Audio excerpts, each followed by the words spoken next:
భారతదేశం అంధకారంలో ఉందని ఒక చెప్పులు కుట్టుకునే ఆయనకి భారం కలిగింది.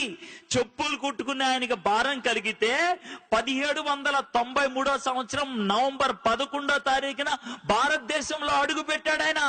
భారతదేశానికి రావడానికి 4 నెలల పడవ ప్రయాణం పట్టింది. ఆ 4 నెలల్లో బెంగాలీ భాష చదవటం, బెంగాలీ భాష రాయటం, బెంగాలీ భాషలో మాట్లాడటం నేర్చుకున్నాడు. భారతదేశంలో అడుగు పెట్టినప్పుడు భారతీయ భాష మాట్లాడాడు. 36 సంవత్సరాలు భారతదేశంలో ఉండి 44 భాషలు నేర్చుకున్నాడు. 40 భాషల్లోకి బైబిల్ తర్జుమా చేద్దామని ఆరంభించి 28 భాషల్లో కొత్త నిబంధన పూర్తి చేసి 17 భాషల్లో బైబిల్ పూర్తి చేశాడు. ఈ రోజు నీ చేతుల్లో బైబిల్ ఉన్నదంటే కారణం ఆయనే. ఆయన ఎవరో తెలుసా? William Carey. ఒక్క విలియం కేరీ 17 భాషల్లోకి బైబిల్ తర్జుమా చేసి నీ చేతుల్లో పెట్టాడు. అంతేనా? అక్కడితో ఆగిపోయాడా? నీ చేతుల్లో పెన్ ఉందంటే కారణం విలియం కేరీ. భారతదేశంలో మొట్టమొదటిసారిగా ఇంక్ తయారు చేసింది ఆయనే. జిందగీలో రైలు బండి ఎక్కినావంటే కారణం విలియం కేరీ. భారతదేశంలో మొట్టమొదటిసారిగా స్టీమ్ ఇంజన్ పెట్టింది ఆయనే. బ్యాంకులో పైసలు పెట్టినావా?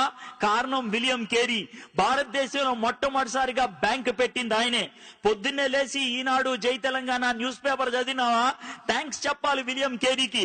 భారతదేశంలో తొలిసారిగా భారతీయ భాషలో న్యూస్ పేపర్ ముద్రించింది ఆయనే. ఆడపిల్లలు కాలేజీకి పోతున్నారా? థ్యాంక్స్ చెప్పాల్సింది విలియం కేరీకి. భారతదేశంలో ఆడవాళ్ళ కోసం మొదటిసారిగా కాలేజీ పెట్టింది ఆయనే. మీ తాతయ్య చచ్చిపోయిన తర్వాత కూడా అమ్మమ్మ బతికుందా? థ్యాంక్స్ చెప్పాలి విలియం కేరీకి. సతీ అనే దాన్ని అంతమొందిచ్చింది ఆయనే. ఒక్కడు చేసింది ఇదంతా. ఆయన ఈ లోకానికి వచ్చి చేసినప్పుడు ఆయనకి పెద్ద వెల్కమ్ పార్టీ ఇచ్చారనుకున్నారా? లేదు. ఆయన జీవితంలో జరిగిన ఒక్క సన్నివేశం చెప్తే ఆయన ఎంత సాక్రిఫైస్ చేశారో అర్థమవుతుంది. కలకత్తాలో ఆయనకు ఒక చిన్న ప్రింటింగ్ ప్రెస్ ఉండేది.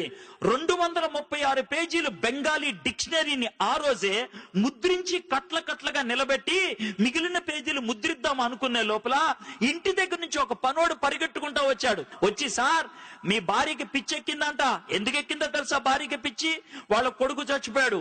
కొడుకు చచ్చిపోయినప్పుడు పాతి పెట్టడానికి ఎవరు రాకపోతే విలియం కేరీ ఒక్కడే శవాన్ని తీసుకెళ్లి పాతి పెట్టొచ్చాడు. ఆ యొక్క ఎమోషన్ లో భార్య పిచ్చెక్కి రాయితో తల కొట్టుకొని రక్తం కారుతుందంటే విలియం కేరీ భార్యను ఓదార్చుతామని వెళ్తూ ఉంటే వెనక నుంచి ఇంకోటి పరిగెట్టుకుంటూ వచ్చి, సార్ ఇప్పుడే మీ ప్రెస్ తగలడిపోయింది అని అన్నాడు. వెనక్కెళ్లాలో ముందుకెళ్లాలో తెలియకుండా సతమతమయ్యాడు విలియం కేరీ. అలా పెనుగులాడి అద్భుతంగా పరిచర్య చేశాడు.